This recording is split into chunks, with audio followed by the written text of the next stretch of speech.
Good afternoon. তা তোমরা সবাই কেমন আছো? আশা করি তোমরা সবাই খুব খুব ভালো আছো। আর আমাকে দেখে বুঝতেই পারছো আমি কোনো একটা বাগানে যাচ্ছি। হ্যাঁ, বাড়িতে বসেছিলাম, বসে বসে ভাবলাম যে আম বাগানে যাই, গাছ থেকে টাটকা আম পেড়ে পেড়ে খাবো, সেই ভেবেই বাগানে আসা। তা দেখি বাগান থেকে আম পাড়তে পারি কিনা। আর বলু, তোদের ফজলি আম গাছ কোথায়? ওই যে ওখানে আছে। তোদের কাছে আম ধরেছে তো? আমি কিন্তু ক্যামেরায় উঠবো না, আমাকে সেই সবাই তো বলছে কি মোটা লাগছে, মনে হচ্ছে ব্যারেল। কিছুটা আসার পর এই যে ফজলি আম গাছ পেলাম। আম গাছে আম ধরেছে, কিন্তু অনেক উঁচুতে। আম পাড়া তো কী করে পারবো সেটাই ভেবে পাচ্ছি না। ঢিল ছুড়লাম, লাঠি দিয়ে পাড়ার চেষ্টা করলাম, কিছুতেই কিছু হলো না। তারপরে বাবু আবার ওই দিক থেকে একটা কঞ্চি নিয়ে এসেছে, এইটা দিয়ে আম পারবো। তাই ওটা দিয়েও আম তো পারা গেল না। তারপরে ভাবলাম যে না, নিজেদের বাগানের দিকে যাই, সেখানে গিয়ে আম পাড়তে পারি নাকি দেখি। তাই বলে এক পা করে বাগানের দিকে যাচ্ছিলাম। বাগানের দিকে যাওয়ার সময় দেখছি এর বাঁশ বাগানে আবার অনেকগুলো হনুমান বসে আছে, বসে বসে খেলা করছে, কি যাই হোক গল্প করছে, ওরা করছে। সেটা দেখেও একটু ফোনে ভিডিও ক্যাপচার করে নিলাম। তারপরে শেষ পর্যন্ত চলে আসলাম আমাদের বাগানে। বাগানে এসে দেখছি একটা গাছেও আম নেই। আমাদের কাঁঠাল গাছেও কাঁঠাল ধরেনি, আম আর শুধু জেঠাদের একটা গাছে কাঁঠাল ধরেছে। এত বড় বাগানটায় একটাও আম নেই।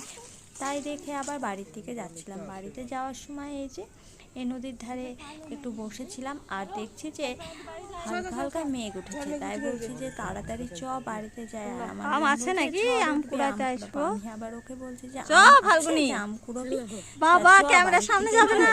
এইসব কথা বলতে বলতেই মেঘটা বেশ গাঢ় হয়ে গেল। তা চলো এখন বাড়ি যাই।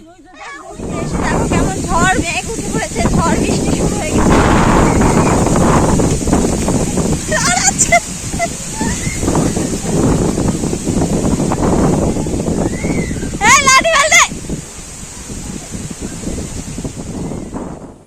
তোমরা তো দেখলেই যে মেঘ ঝড় উঠে পড়েছে। তোমাদেরকে বলতে না বলতে এত ঝড় উঠেছে, মনে হচ্ছে আমাদেরকে উড়ে নিয়ে চলে যাবে। দেখো রাস্তার ধুলোগুলো একদম উড়িয়ে চলে আছে, চোখ মুখে পড়ছে। আর আমরা তো এসেছি ছেলেপুলে নিয়ে, ওই দৌড়তে দৌড়তে বাগানের ভেতর দিয়ে যখন যাচ্ছি তখন পড়ছে, ধপাধপ করে আম পড়ছে। আমের লোককে সামলানো যায়, যে আম খাবো বলে এসেছিলাম সে আম তো পারতে পারলাম না, কিন্তু ঝড়ে গাছ থেকে আম পড়ছে। আমি আর আমার বোন, আমার ছেলে সবাই বলছি যে আমাদের কথা শুনেছে, তাই জোরে জোরে ঝড় উঠে গেছে আম পড়তে। আম তো কুড়োতেই হবে, কিছু যেহেতু আনিনি, তাই গায়ের ওড়নাটাতে আম বেঁধে নিয়ে যাব সেই ভেবে ফটাফট আমগুলো কুড়োতে লাগলাম। আম কুড়োতে কুড়োতে আবার সামনের দিকে যেতে গিয়ে দেখছি আরও জোরে ঝড় উঠেছে।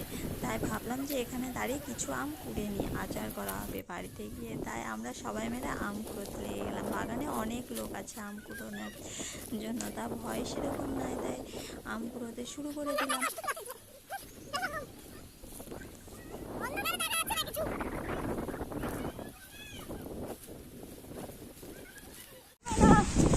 এত ঝড় মেঘ হচ্ছে, অন্ধকারে আন্দাজে আম কুড়োচ্ছি। তারপরে মাকে ফোন করলাম যে মা, আমগুলো এসে নিয়ে যাও, একটা ব্যাগ নিয়ে আসো, কারণ অনেকগুলোই আম কুড়ানো হয়ে গেছে, কিভাবে নিয়ে যাব। তার জন্য মাকে আবার ফোন করলাম, মা ব্যাগ নিয়ে আসছে। মা ব্যাগ নিয়ে আসলে আমগুলো ব্যাগে ভর্তি করে নিয়ে চলে যাবো বাড়িতে।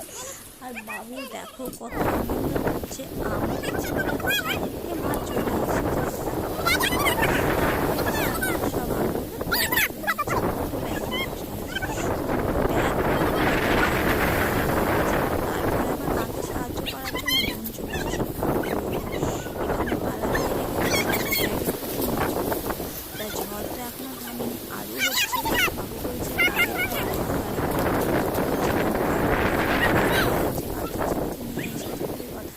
আর রাত হয়ে গেলে বাগানে থাকাও ঠিক না, তাই সবাই মিলে নিয়ে এখন চলে যাচ্ছি বাড়িতে।